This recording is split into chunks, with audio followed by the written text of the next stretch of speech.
개인회생 같은 경우에는 원금 대비 90%가 탕감된다거나 하는 사례도 가능합니다. 하지만 개인 워크아웃 같은 경우에는 원칙적으로는 원금은 전부 변제해야 됩니다. 안녕하세요. 도산전문 변호사 박승호 변호사입니다.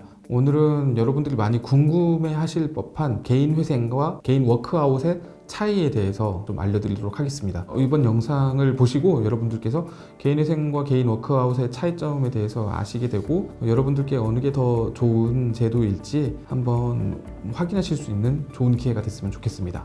우선 신청할 수 있는 채무 범위가 두 제도가 다릅니다. 개인회생 같은 경우에는 벌금이나 과태료를 제외하고 거의 모든 채무가 신청할 수 있는 채무 범위에 들어갈 수 있다고 보시면 되거든요. 반면 개인 워크아웃 같은 경우에는 신용회복 지원 협약에 따라 가입된 금융기관의 채무만 조정이 가능하다고 보시면 됩니다. 두 번째, 개인회생과 개인 워크아웃은 시행기관도 다릅니다. 개인회생은 대한민국 법원에서 시행을 하고요. 그 다음에 개인 워크아웃은 은행연합회에서 시행하는 겁니다. 세 번째는 채무 조정에서도 차이가 있습니다. 개인회생 같은 경우에는 소득과 재산에 따라 차등 조정이 되기 때문에 원금 대비 90%가 탕감된다거나 하는 사례도 가능합니다.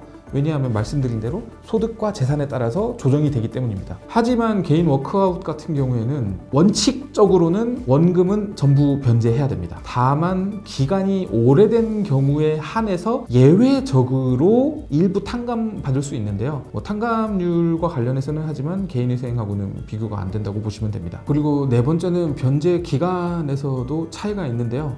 개인회생 같은 경우에는 짧으면 3년, 길어도 5년이지만 개인 워크아웃 같은 경우에는 무담보 채무의 경우에는 최대 8년입니다.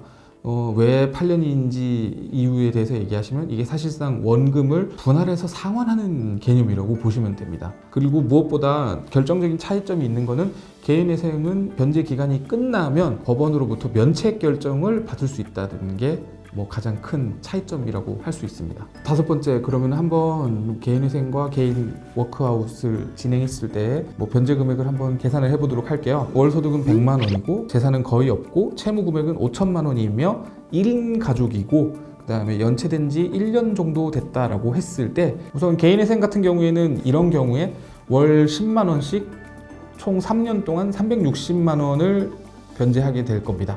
그리고 360만 원을 변제하고 난 다음에 나머지 채무 금액 전체에 대해서는 면책 결정을 받게 되면 더 이상 그 금액에 대해서 변제하지 않아도 되는 결과가 오게 됩니다. 개인 워크아웃은 변제 금액이 5천만 원 전액이라고 보시면 됩니다. 그리고 8년 동안 매월 52만 원씩 납입해서 갚아야 되는 거죠.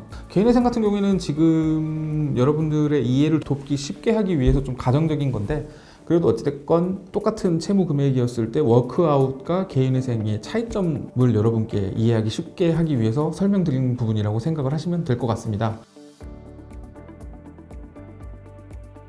어떻게 말씀드리다 보니까 결론적으로는 개인회생이 더 유리하다는 거를 말씀드리게 됐는데요. 실제적으로 그렇기도 합니다. 왜냐하면 개인 워크아웃 같은 경우에는 조정되는 채무 범위도 한정되어 있고 그 다음에 원금을 분할해서 상환한다는 개념이다 보니까 면책의 개념도 사실상 없습니다. 그러니까 여러분들이 전액을 다 갚아 나가는 과정을 8년 동안 그냥 하게끔 해준다는 거라고 생각을 하시면 되는 거고요. 반면에 개인회생 같은 경우에는 여러분들의 소득과 재산에 따라서 차등적으로 조정을 해주고 채무 범위도 거의 대부분 된다고 보시면 되기 때문에 특별한 경우가 아닌 이상은 개인회생이 더 낫다고 저는 말씀드리고 싶습니다. 내용이 마음에 드셨다면 좋아요, 구독, 알림 설정 부탁드립니다. 반드시 행복해지실 겁니다. 감사합니다.